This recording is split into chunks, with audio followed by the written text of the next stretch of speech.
તમારે બધાને આંખ ખુલે ને એના માટે બહુ સારી એવી વાત કરવી છે કે આને આજ દિવસ સુધીમાં પટેલ સમાજ છે, જૈન સમાજ છે, ઈ લોકોએ બહુ સારું એવું કરોડો રૂપિયામાં દાન આપ્યું આને.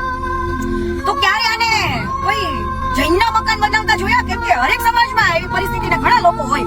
પટેલ સમાજમાં પણ એવા ઘણા ખરા હશે કે જે જરૂરિયાતમંદ હશે, બરાબર. આને પટેલો પાસે ફંડ લઈને કોઈ પટેલોને ઘર બનાવ્યા, કોઈ જૈનના પણ બનાવ્યા.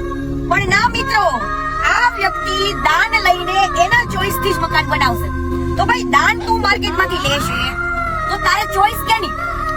એક ગામમાં એવા 10 લોકો જરૂરિયાતમંદ હોય પણ એકનું મકાન બનાવીને તું વાવા કરે તારી, અને ભગવાન તારે બનવું છે એટલે એક ગામમાં એક ઘર બનાવે છે, બરાબર. તો આજે મારે બધાને કેવું છે, પટેલ સમાજને કેવું છે ને જૈન સમાજને કેવું છે કે આજે આટલું કરોડો રૂપિયાનું દાન તમે ખોટા વ્યક્તિના હાથમાં આપી દીધું કે એની ચોઈસ થી અત્યારે બિઝનેસો ચાલુ કરી દીધા, એના ચોઈસ થી એને સારી સારી જગ્યાએ ઇન્વેસ્ટમેન્ટો કરી દીધા. ઈ ગરીબ પાસે પૈસા પહોંચવા પડે એની બદલે એને શું કર્યું? ઇન્વેસ્ટમેન્ટો. પણ આજે તમે ખાલી મને બતાવો, એને કયો કે પટેલ સમાજના એવા સારા એવા 10-20 ઘર તો બનાવી દે, આટલું કરોડોનું દાન લે. જૈન સમાજમાં તો બનાવી દે, કેમ કે બધા સમાજમાં જરૂરિયાતમંદ હોય.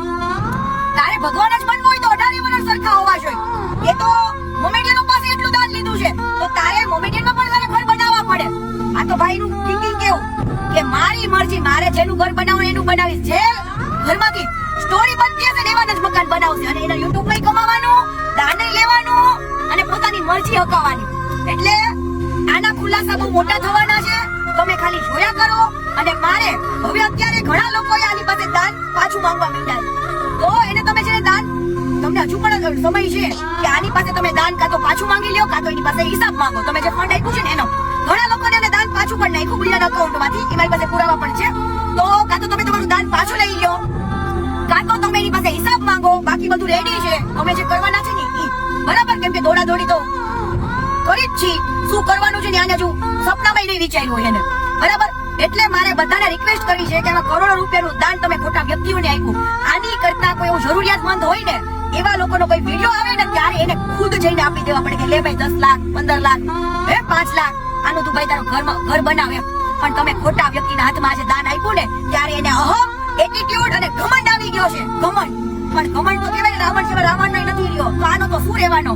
વેટ એન્ડ વોચ બહુ જલ્દી સાબિત થશે. પણ મારે દિલથી બધાને રિક્વેસ્ટ છે, કાં તો તમે તમારું દાન પાછું માંગી લ્યો, કાં તો હિસાબ માંગવા માંડો. અને ઘણા લોકોએ આપેલા દાન એ લોકોએ માંગી પણ લીધા છે, તો તમે પણ જેને પણ આપ્યું છે ને, જે મારી પાસે નથી પહોંચી શકી, તમે પણ માંગી શકો છો દાન પાછું, બરાબર. જલ્દી કરો, બાકી આ જો અલગ અલગ જગ્યાએ ઇન્વેસ્ટમેન્ટ કરી દીધા. આના તો એવા કેવા બ્લેકના ધંધા છે ને બધું બહાર આવશે. જો ખાલી જોવા શું બ્લેકના ધંધા છે ને બધું આવશે. જય હિન્દ, જય સંવિધાન. સમજાય ને વંદન, બાકી કરવા લાગો અભિનંદન.